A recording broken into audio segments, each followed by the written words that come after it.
My name is Delphia, and I'm a soul artist from Albuquerque, New Mexico. And Delphia is actually the second incarnation of my musical life. I've been writing and recording for about 20 years now, and this is the most exciting chapter, I think, that I've had so far. I took essentially a decade off based on being mired in my own drama, my own sadness, my own confusion, my own pain. It really shut down my creative element, my joy. It really closed me off from what I had been doing previously. And so I began about a year and a half ago to sit down at my piano and vent. And venting often would turn into singing and crying and getting out all of the years of pent-up stuff that I hadn't really addressed or acknowledged.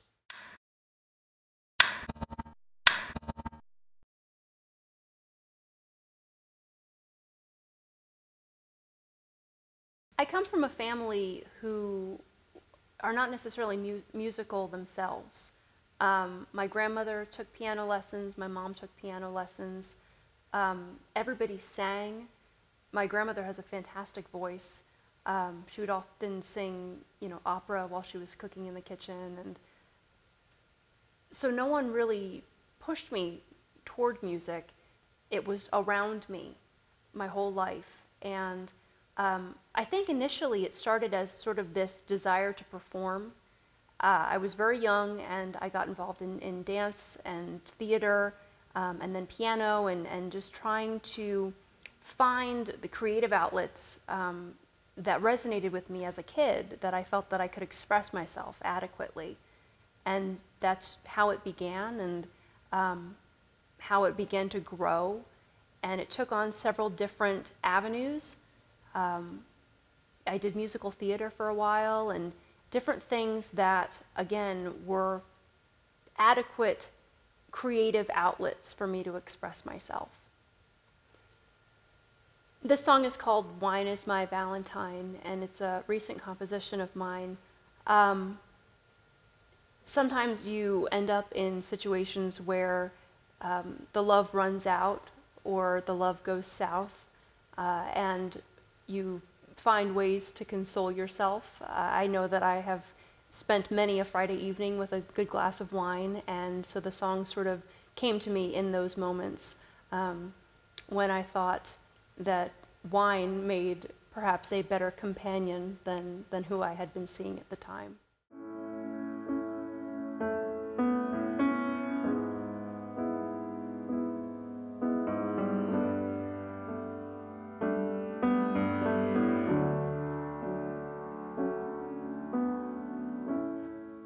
I'm not thinking about you, you're not thinking about me. One of these is true, and one I just believe. Romance can spoil, and sweet love can turn. One lover lights a fire, while the other's left to burn. See, I've had enough of this search for warm bloody love. So darling,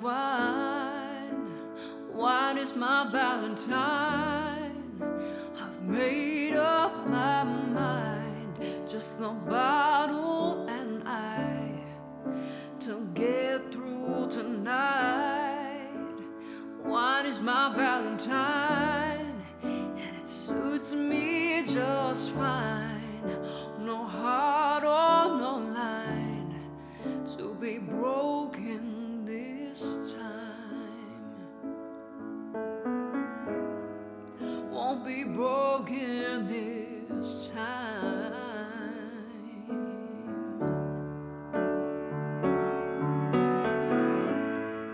It's a cruel twist of fate when you find your heart sold. Love may have a pulse, but it still leaves you cold. Then you bleed yourself dry, and you give all you can. When you're done asking why, for the sake of a man, you say I've had enough of this search for warm, bloody love. And darling, wine is my Valentine. I've made up my mind, just the bottle and I, to get through tonight. Wine is my Valentine, and it suits me just fine. No heart on the line to be broken this time.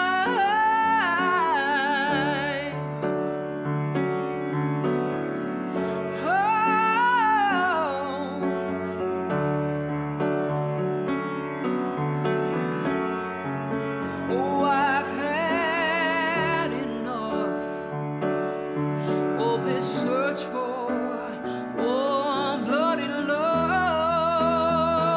So darling, wine is my Valentine. I've made up my mind, just the bottle and I, to get through tonight. Wine is my Valentine, and it suits me just fine. No heart on the line to be broken this time.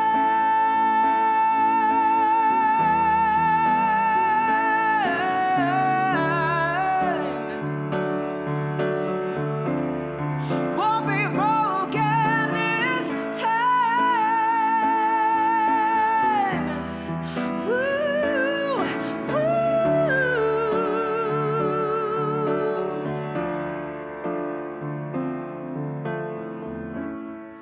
I'm not thinking about you, you're not thinking about me. One of these is true, and one I just believe.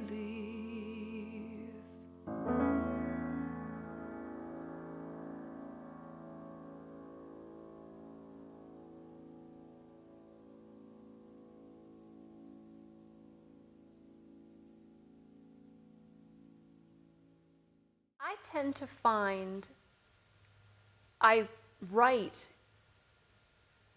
more, or I'll come up with things sort of from the ether when I get out of my own way.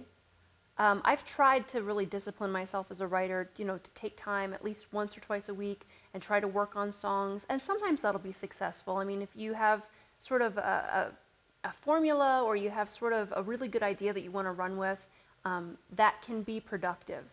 But I find I'll more often than not be in the car or be in the shower, and I will just either hum a melody line that'll come to me, or think of a really kind of sort of my hook phrase, and then I'll freak out because I'm either driving or nude, and then I've got to figure out how I'm going to get this down before I forget it. And so I'll I usually have my phone on me constantly, and I'll do a voice memo and try to remember what I was trying to achieve with that, and try to give myself as much knowledge or enough information that when I go back and listen later, it's not just nonsense. And so once I've got that piece, that sort of beginning spark, I will either sit down at the piano or just write out the words so I can see them in front of me, and figure out, okay, what else do I want to say? Is there a story in here, or is it just sort of a moment? And if it's a story, how does it begin? How does it end? What's the crux of it? What's the build? Where is it to go? And I'll take the time to sort of flesh that out. The piano tends to be the best part when I move over to that and begin to give that backdrop to it. give it the atmosphere, because sometimes if I'll have phrases that I can't quite find or parts of the story that I don't quite know where to go with it, the music can then dictate that. If it ends up taking a different turn musically, that can inspire what the story is going to say at that point. This song is called Doesn't Anybody? I've been listening to a lot of oldies radio, and one of the things that I loved about 60s and 70s soul is there was a underlying theme of social justice that you don't really get a sense of so much in modern music. And this song doesn't go too far into depth with those themes, but it does touch very much on the idea that hate and anger and violence seem to run rampant in our world nowadays, and it would be so beneficial to the world at large if we had the opportunity to just get back to love, if that's an option.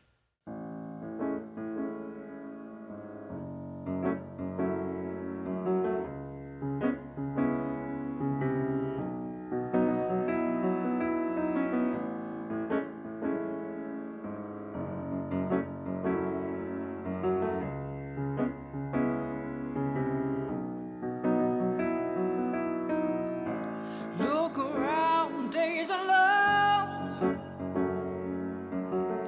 and people only sing the sad, sad songs. Where are the good days that I missed? There's gotta be more to life than this, because the sunshine, it's gone, heart holding on. So tell me if I'm wrong, but doesn't anybody wanna dance anymore, kiss anymore, oh, love anymore? Tell me, doesn't anybody wanna give anymore, live anymore, oh, love anymore? Tell me, oh.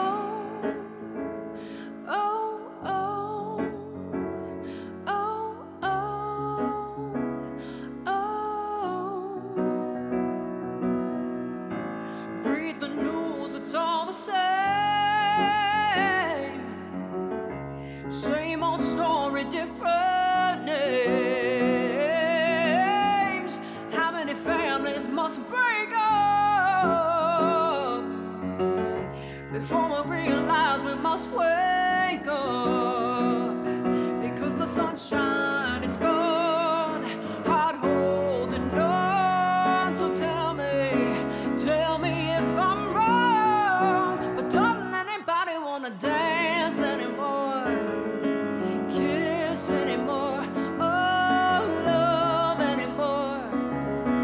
Tell me, doesn't anybody wanna give anymore, live anymore, oh, love anymore?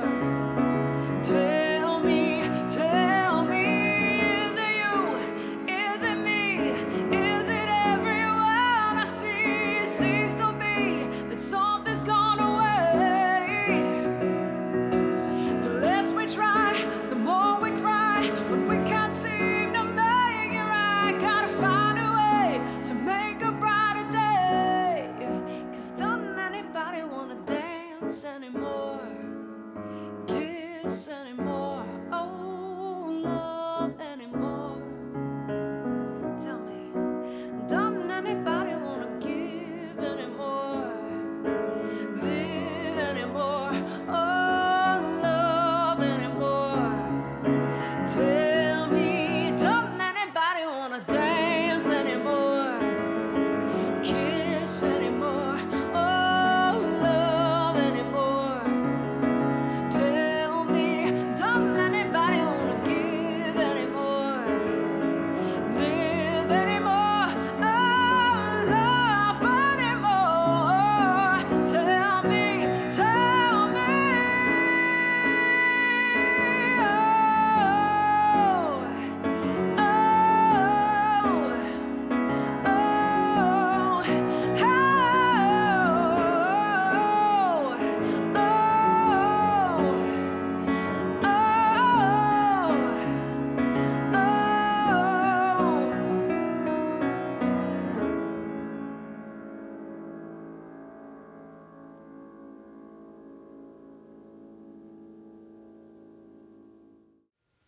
previously, and I have a hard time talking about who I was before.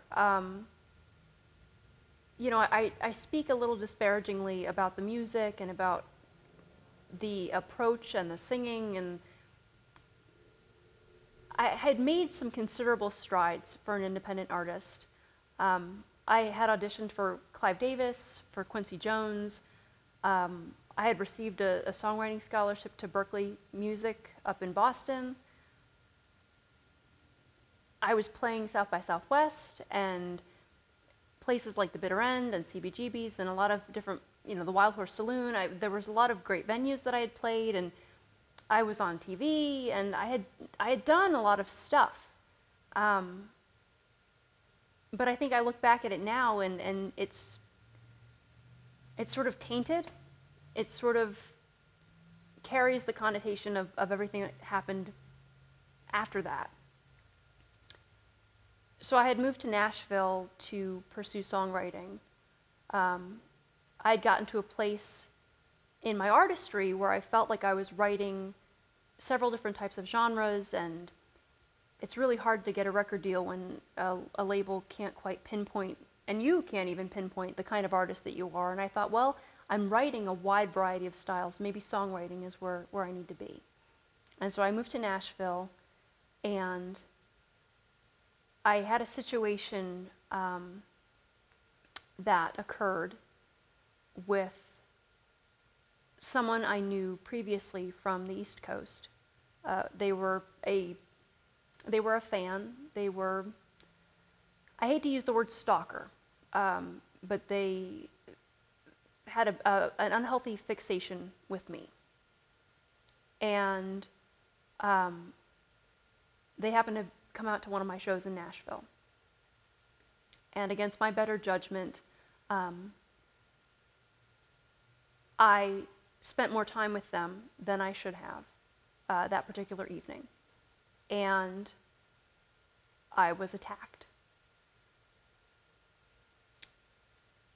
At the time, I was engaged to a very religious man who believed that what I had done had brought shame on him and on his family, and we were never going to talk about it, ever. I now have friends who 10 years later are just finding out. I have family members who are just now finding out because I didn't.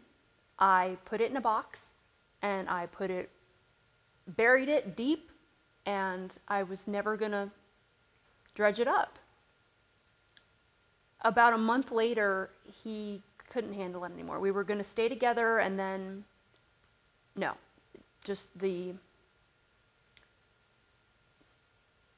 trauma of it was too much for him.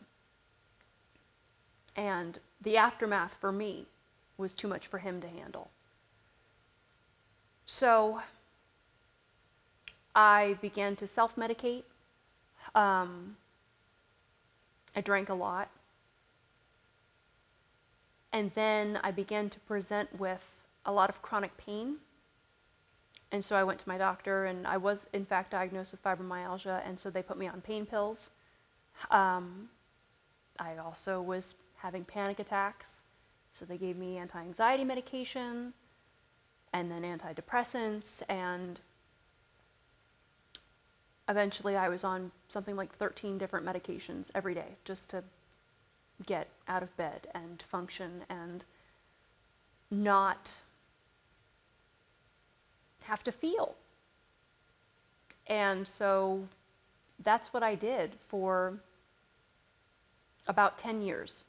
And every time things would start to kind of bubble up to the surface, I would go and get another prescription filled, or, you know, they'd increase a dosage here or there, and eventually I just, about 2 years ago, was a complete zombie. I would get up, I would go to work, I would do my job, I was singing and playing a little, I was not creating, and I wasn't living, I was just existing. And that was the really difficult part of all of that was in trying so hard to not feel. I succeeded. I wasn't feeling, and so I wasn't expressing, I wasn't living, I wasn't doing anything that I had been doing previously that had brought me joy. About 2 years ago, I decided to get clean. It's funny when I talk about being a recovering addict, people look at me and you're like, but you look so nice. And that's the thing about addiction, is it knows how to hide itself really well. And when you can function that way, again, not living, I mean, just doing the bare minimum, so many people didn't even know. And one of the first things that happens when you stop poisoning your body is it starts to purge all of that. You know, the toxins, the chemicals, and then the emotions came flooding back. And it was time to address that. And the only way I knew how, the only way I've ever known how, is through music. Why should I feel discouraged? Why should the shadows come? Why should my heart be lonely and long for heaven and home? When Jesus is my portion, my constant friend is He. His eye is on the sparrow, and I know He watches me. His eye is on the sparrow, and I know He watches me. I sing because I'm happy, and I sing because I'm free, for His eye is on the sparrow, and I know He watches me.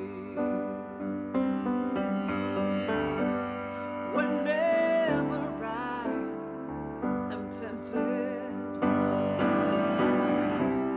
whenever clouds arise, when songs give place to sighing, when hope within me dies, I draw the closer to Him. From care He sets me free. His eye is on the sparrow, and I know He watches me. His eye is on the sparrow, and I know He watches me. I sing because I'm happy, and I sing because I'm free, yeah, for His eye is on the sparrow, and I know He watches me.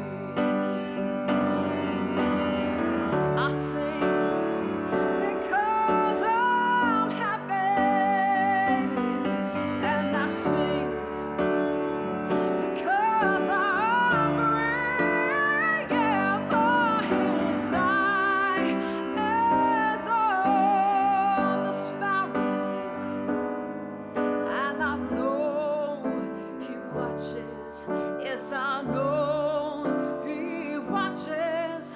Oh, I know He watches me.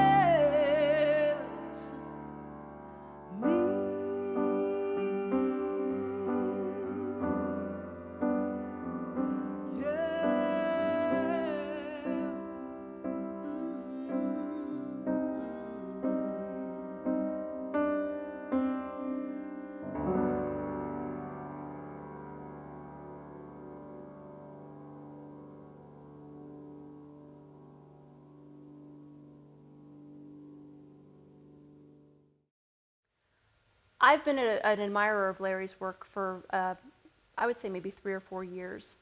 And at the time, it didn't really resonate with me that I would work with him. I wasn't really looking to be musical at the time, and my style previously wouldn't necessarily have been something that would have been the right fit for either of us. And when I began this new chapter at the piano, doing this soul singer-songwriter style, he came back into my mind, and I thought, this would be amazing if. And I reached out to him and just sort of courted him casually via Facebook. I really, again, somebody you really admire, you don't want to, fangirl him or anything like that. And when I began to write this latest batch of songs over the past few months, I really felt like I had a solid product awaiting. I felt like there was something in these songs that could really be something great. And I knew that he would be the perfect person to help bring them to life. And so I contacted him again, and I shared with him some of the rough recordings of these new songs, and he responded almost immediately. And he agreed. The fit was there. The excitement to do a project together was there.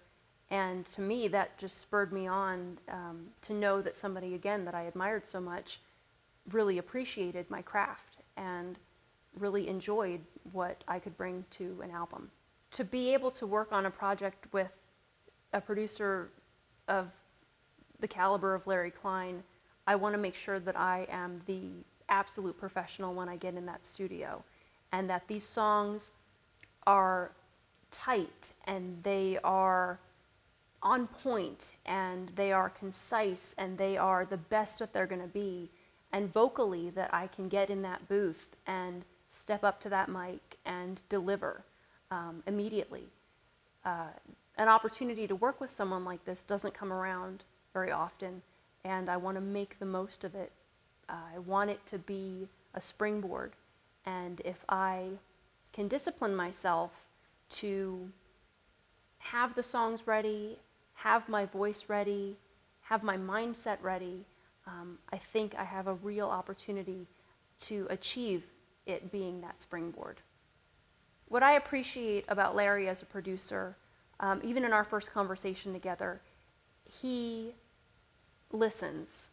He doesn't necessarily have a specific blueprint for each artist that he works with or for each album that he takes on.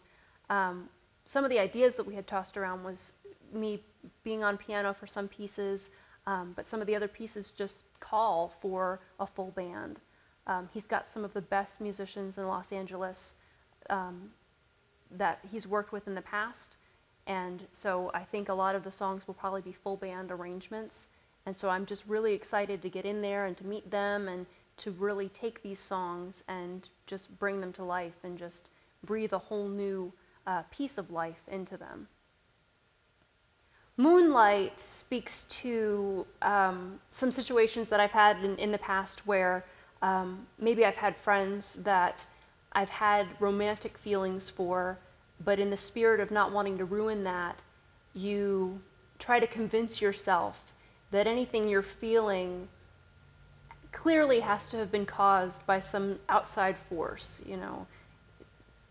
the moonlight, the flowers you walked by, the fact that you were having a really rough week, or just finding ways to convince yourself that you're feeling something other than exactly what you're feeling, which is love for that other person. And so in the song, I try to convince myself that I'm not, in fact, in love. We'll be lovers by midnight, so I should head home. But darkness breeds trouble, so I won't walk alone. Then I see you smile, like you know you've worked your spell. But I've got my own cards, and I've got my tale. Sure, you're a good soul, sure you're my friend, but you won't catch me dreaming when this evening ends.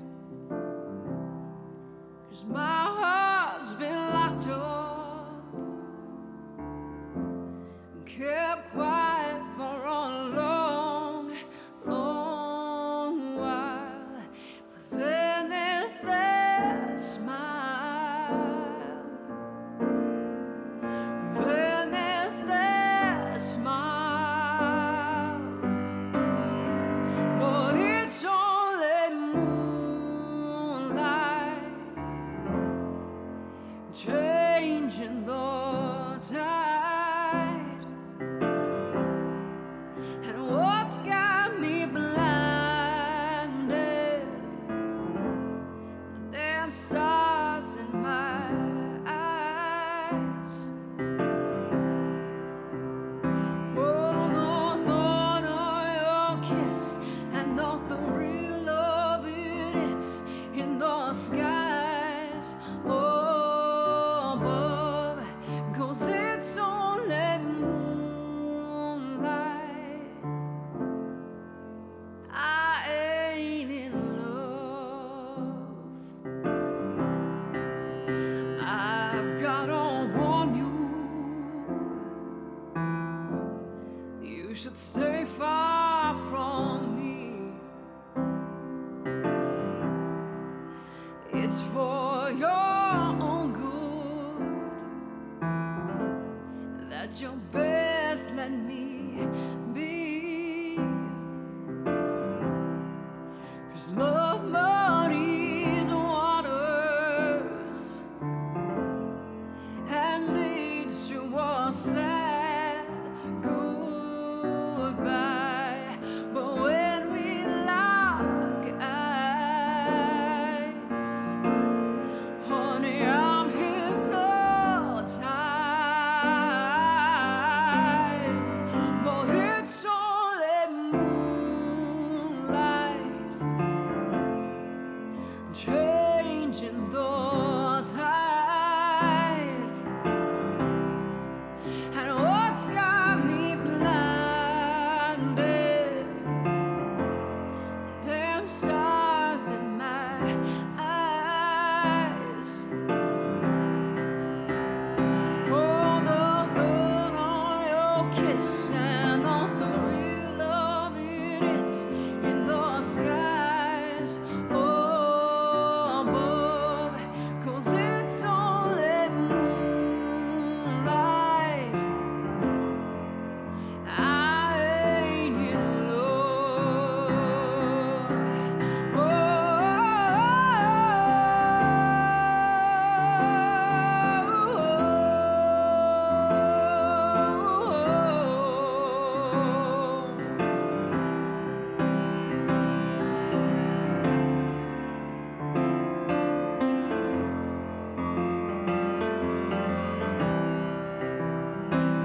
skies above, 'cause it's only moonlight.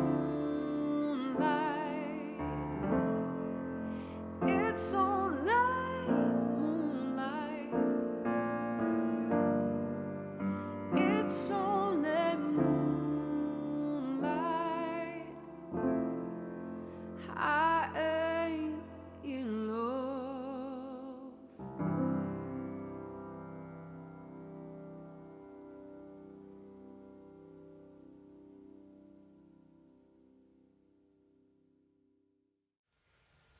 I feel like I'm still even. I have several guitars, and, you know, that was sort of it was easier to carry it around. It was easier to go to, you know, my room when I was a kid, or to a friend's house and always have it with me to write or to play, or, you know, like, oh, hey, you know, play this Blink-182 song. You know, it was easier to have that than to lug a piano around.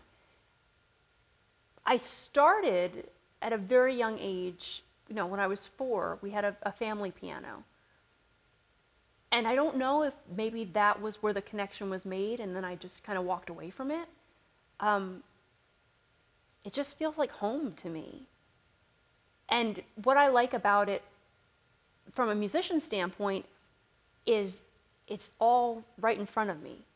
It's a lot more, I'm very visual, and I like the idea of being able to see the keys and just be able to sort of create this tapestry with everything that's right in front of me. It's a little more difficult to do that on a guitar, I think.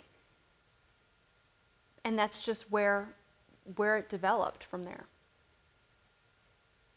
I'm part Italian, and we're a very expressive people, and I can't cook to save my life, and so music was my language. Music was my way to express myself. That's it. Music is the way that I relate to my own stuff. It's the way that I've related to other people's stuff. To me, it's just very universal, and it just happens to be the language that I like to speak, that I feel I'm gifted at. And I think part of it is it's because it found me. When something is made for you, it finds you and you run with it. Nobody's Love is one of my favorite songs to perform live. There's a lot of power and emotion that goes into the lyrics, that goes into the vocal delivery of it, but it comes from a really interesting, sort of funny story.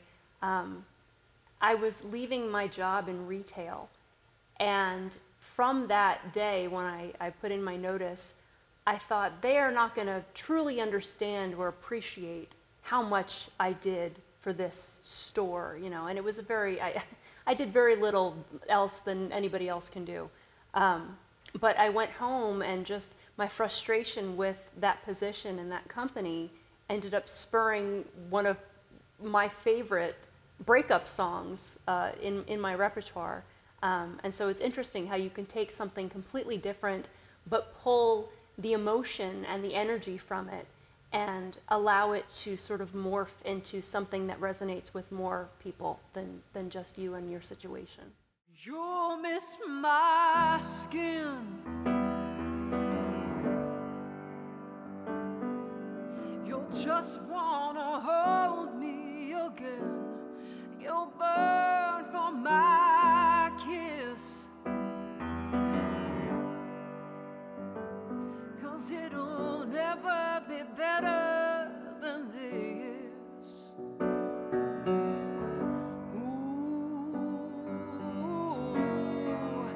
Nobody's love could ever move you like a mountain or a sea, and nobody's love could ever guide you like my small major. Fly to me, but I'll let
Never stop growing. The day you stop caring, the day it stops being a source of joy for you, is the day you shouldn't do it anymore. It should always be new and exciting. And each time you sit down with your instrument or get up to a mic or get on a stage, there should be that little bit of tingling, that anticipation. And if you don't have that, try to find it. Because that's what's going to spur you on and allow you to continue to want to do it. Because it's not always glamorous, it's not always fun, it's tiring, it's exhausting, but it's incredibly rewarding. If you find that joy, that tingling that can happen when you really connect to it. So never stop growing and always find joy in it. The one thing that every musician wants is to be able to play music and make a living at it. I think that's the goal. But deeper than that, for me, is making music that I'm passionate about. I would love to see the world. I would love to share my music, my voice, my story with the world. As an artist, that's what you want to do. You want to connect with an audience. And it's a great big world out there.